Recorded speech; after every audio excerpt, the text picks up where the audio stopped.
My husband's family had a Throwback Thursday group chat. Every week, they shared old photos, all featuring his ex. When I asked why, his mom said, "She was just around for so long, it's hard to avoid." I sent a new pic of me and my husband, captioned, "Longer now." I'm a 38-year-old woman from Atlanta, Georgia. My husband, Mark, is 40. We've been together for 8 years, married for 6. Mark is a kind and patient man, but when it comes to his family, he's a bit blind to their faults.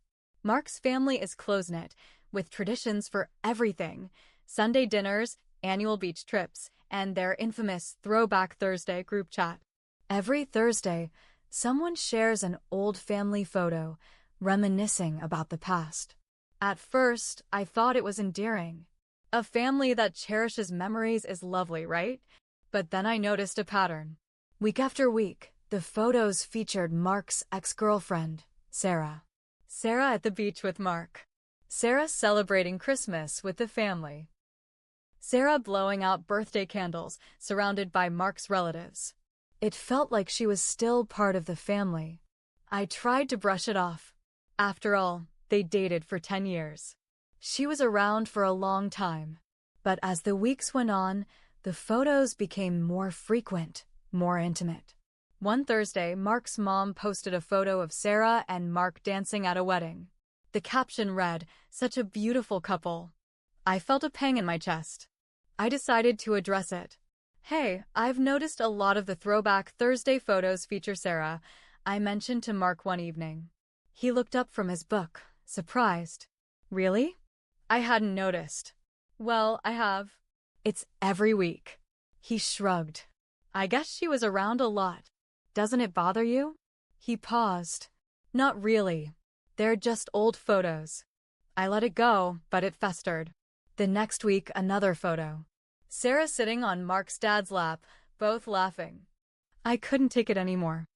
I replied to the photo in the group chat, "Lovely photo. But maybe it's time for some new memories." Silence. Then, Mark's mom responded, "She was just around for so long, it's hard to avoid." Hard to avoid? I was livid. I decided to take matters into my own hands. I found a recent photo of Mark and me at a charity gala. We looked happy in love. I posted it in the group chat with the caption, "Longer now." Within minutes, the chat exploded. Mark's sister, "Wow, passive-aggressive much?" His mom, "No need to be rude." His aunt, "We all loved Sarah. She was like family." I didn't respond. Mark was furious. "Why would you do that?" he asked. "Because I'm tired of feeling like a guest in my own marriage." He didn't understand. The next few weeks were tense. The group chat continued, but the photos of Sarah stopped. Instead, they started posting photos of Mark as a child, Mark with his siblings, Mark with his parents. It was as if they were erasing me entirely. I felt invisible. One day, I received a private message from Mark's cousin Lisa. "Hey, I just wanted to say I see you. I know it's been tough." "You're not alone." It meant the world to me. I started compiling my own album of memories. Photos of Mark and me traveling, celebrating holidays, just being together. I shared them on my social media with the hashtag #LongerNow. Friends and family started commenting, sharing their own stories of feeling sidelined by in-laws. It became a movement. Mark's family took notice. His mom called me. "I saw your posts," she said. "Yes. I didn't realize how much it was affecting you." "Well, it was. I'm sorry." It wasn't a grand apology, but it was a start. Over time, the Throwback Thursday photos began to include me. Our wedding, our vacations, our life together. It wasn't perfect, but it was progress. Mark and I grew stronger. We communicated more, supported each other, and set boundaries. To anyone out there feeling unseen, unheard, or unappreciated, speak up. Your voice matters. And remember, the past is just that, the past. It's time to make new memories. Longer now. So, things started to look better. Or at least I thought they did. The family toned it down. The group chat turned into more general old photos, childhood birthdays, family vacations without Sarah in them. I even got a few polite comments here and there when I posted something. Mark's mom sent me a photo of me and her at our wedding and captioned it, "Beautiful day." For a moment, I believed maybe they had moved on. But peace didn't last long. A few months later, we were invited to Mark's dad's 70th birthday party. It was a big deal. His whole extended family was coming, and they'd rented a lodge up in the North Georgia mountains. I won't lie, I was nervous. I hadn't seen some of them in over a year, and my mind was still stuck on the group chat drama. We arrived, and it was cold. I remember that clearly. I was already on edge, and the freezing wind didn't help. Inside, people were cheerful, loud, hugging us hello. Mark disappeared into a crowd of uncles and cousins, laughing like nothing had ever happened. I stood near the fireplace, smiling politely, waiting for someone, anyone, to pull me into a conversation. Then I heard it. Guess who showed up last minute? My stomach dropped. It was Mark's cousin, whispering behind me. I turned around slowly, and there she was. Sarah. She walked in like she owned the place, holding a bottle of wine and grinning like this was her homecoming. Mark froze when he saw her. Then his face went blank. He didn't even tell me she might be there. I pulled him aside, voice low. "Why is she here?" "I didn't know," he said. I swear. I had no idea. But he looked pale, like maybe he had known and hoped it wouldn't be a big deal. "She's not even family," I hissed. "She was invited by my mom. I didn't have anything to do with it." I wanted to scream. I wanted to break something. Instead, I just nodded and walked away. For the next hour, I watched Sarah work the room. She hugged Mark's dad, kissed his mom on the cheek, told stories from back in the day. Everyone was eating it up. I went outside for air. Mark followed a few minutes later. "She's staying the night," he said quietly. "What?" "She's sleeping in the cabin next to ours. Mom said there was an extra bed and didn't want it to go to waste." I laughed. It wasn't a happy laugh. "That's cute," I said. "She's got a room, wine, and the spotlight. Anything else your mom wants to hand her? I'll talk to her." "No, don't bother," I said, cutting him off. "She knows exactly what she's doing." That night, after dinner, the family played a slideshow of old photos for Mark's dad. Of course, Sarah popped up in more than a few. People chuckled. One of Mark's uncles nudged him and said, "Good times, huh?" right in front of me.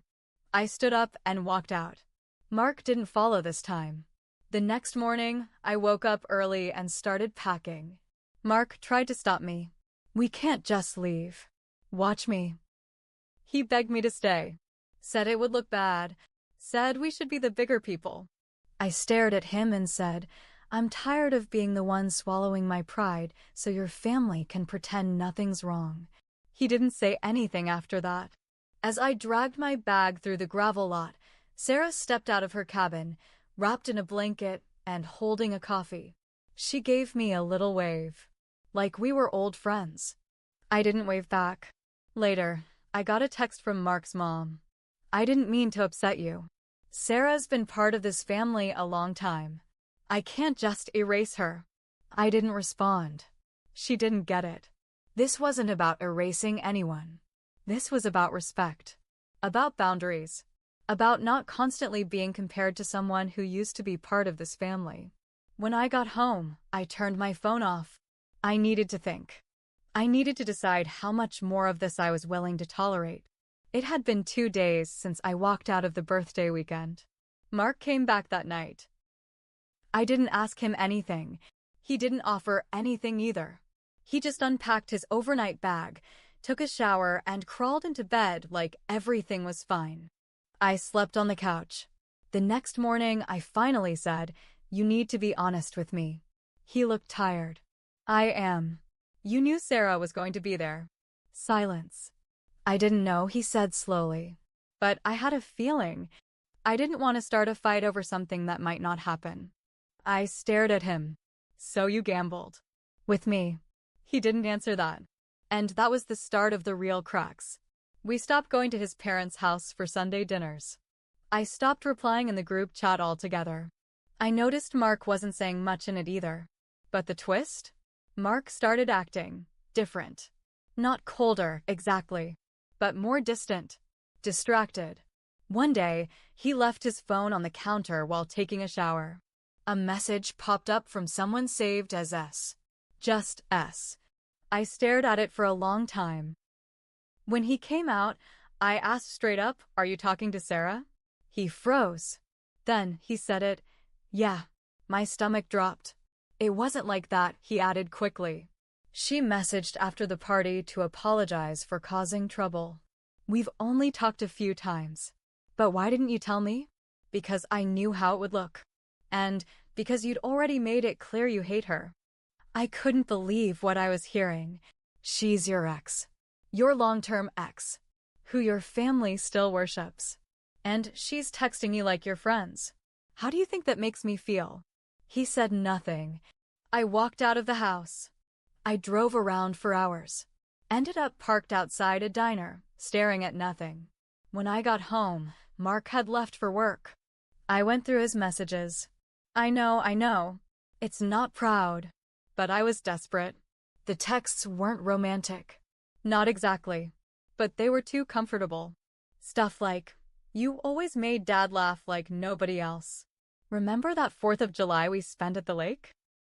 Crazy how things turned out. One message hit me in the gut. Sometimes I wonder if we gave up too easily. That one was from her. He didn't reply to it. Not in the thread I saw. But still, she said it. And he didn't block her. Didn't shut it down. That night, I told him I saw the messages. He didn't even get mad that I looked. He just sat down and rubbed his face. Nothing happened, he said again. I didn't reply to that message.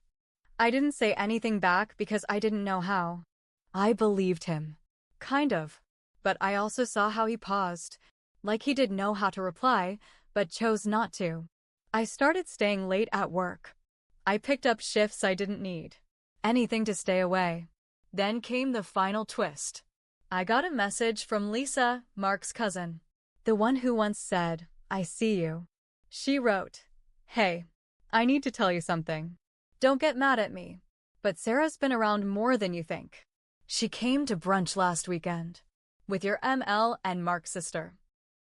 I didn't know until I got there. I sat there frozen. She's not just a guest anymore. She's becoming part of the group, again. I'm sorry. I didn't respond. I couldn't breathe. It wasn't just about Sarah being around. It was that this family, the one that said they couldn't erase her, was trying to replace me. Quietly, softly, slowly. Mark walked in that evening and looked at me like he already knew I knew. "I think we need to talk," he said. I didn't answer. I just stared at him and said, "Start talking." Mark sat on the edge of the couch, fidgeting with the string on his hoodie. I stood by the kitchen counter, arms crossed, heart racing but face cold. "I didn't ask Sarah to come back into the picture," he said. "But you didn't stop her either." He nodded. "No, I didn't." "So what are you saying?" I asked. "That you miss her?" He looked me in the eye. "Sometimes I wonder what it would have been like if I stayed with her."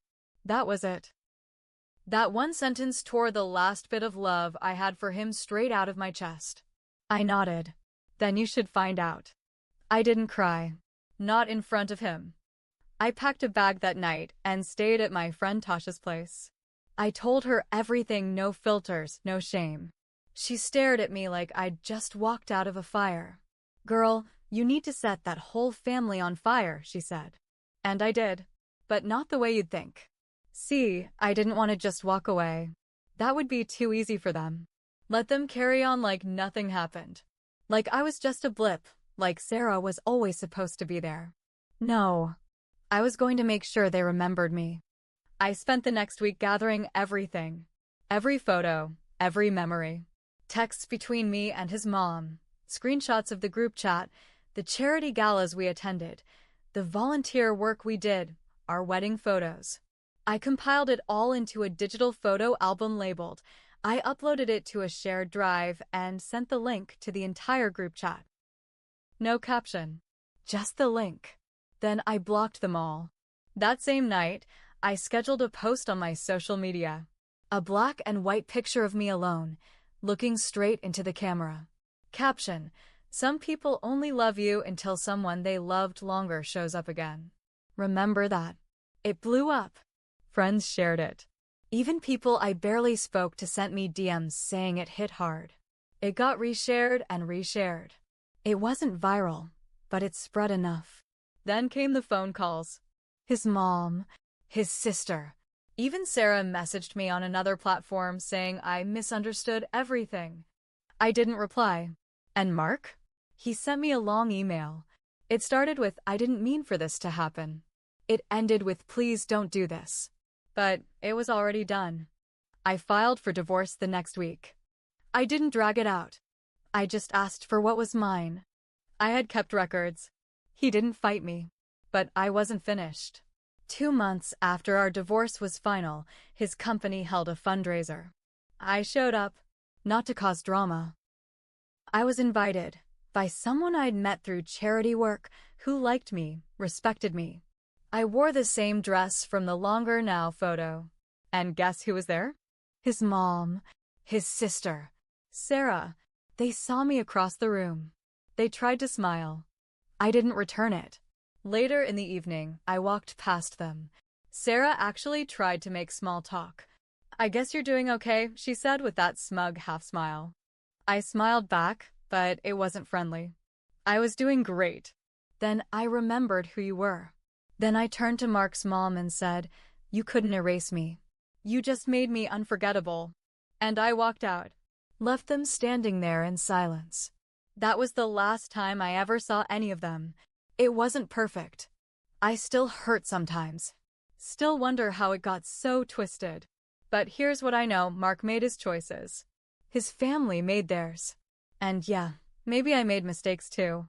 Maybe I should have drawn harder lines earlier. Maybe I should have walked away sooner. But I didn't. I tried. I loved.